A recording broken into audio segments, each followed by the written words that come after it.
Power usually announces itself. Presidents stand behind podiums. Generals stand before armies. Billionaires pose for magazine covers. But the most powerful man in the modern world never needed a stage. He didn't command soldiers. He didn't pass laws. He didn't rule nations. Yet prime ministers waited for his approval. Presidents adjusted their tone for his audience, and elections quietly bent in his direction. Most people have heard his name. Very few understand what he actually did, because Rupert Murdoch didn't control governments. He controlled what people believed about them, and once you control belief, everything else follows. Rupert Murdoch was born in Australia in 1931. His father was a journalist, not famous, not powerful, but deeply aware of one thing: news shapes society.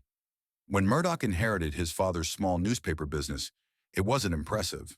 It wasn't global. It wasn't influential. But Murdoch wasn't interested in prestige. He was interested in reach.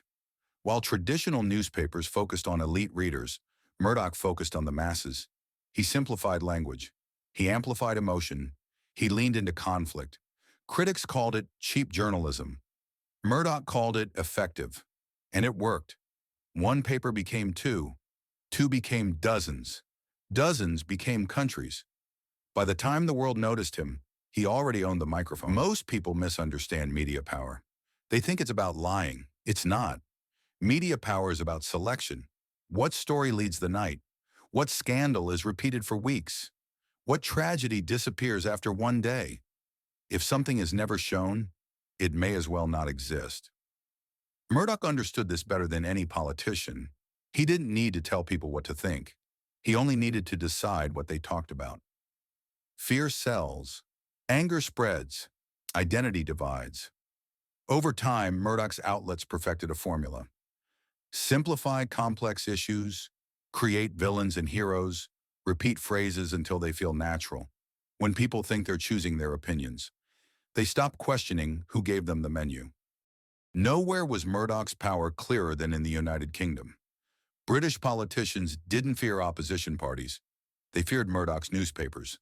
Elections were won or lost, not in debates, but in headlines. Prime ministers from opposing ideologies all did the same thing. Met Murdoch privately, avoided criticizing his empire. Adjusted policies to avoid negative coverage. This wasn't conspiracy, it was survival. One headline could destroy a reputation overnight. Murdoch didn't vote. He framed the vote. In the United States, Murdoch's influence evolved. Print became television. Opinion replaced reporting. Emotion replaced nuance. His network didn't just report politics, it performed it. Politics became identity. Disagreement became betrayal. Complexity became weakness. Viewers didn't just watch the news, they trusted it. And when trust hardens, correction becomes impossible. This wasn't accidental. It was engineered. Murdoch never needed popularity. Visibility was a risk, so he stayed behind the curtain. People blame politicians. They blame voters. They blame the other side. Few asked who designed the battlefield, because Murdoch's greatest trick was making power look natural. When everyone believes the same framing, it stops looking like influence. It starts looking like common sense. Narrative power doesn't announce itself with violence. It arrives calmly, repeated daily, softly embedded. Over time, fear becomes normal. Distrust becomes culture. Division becomes permanent. And once society is divided, control becomes easy. You don't need force when people fight each other for you. Even as Murdoch aged, his system remained.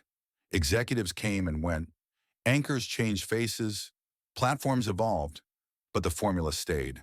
Because narrative control, once built, outlives its creator. And that is the most dangerous inheritance of all. Rupert Murdoch didn't rule countries. He ruled conversations. He didn't control governments. He controlled what people believed about them. And the most dangerous power isn't force. It's influence that feels invisible. Because you can't fight what you don't know is controlling you.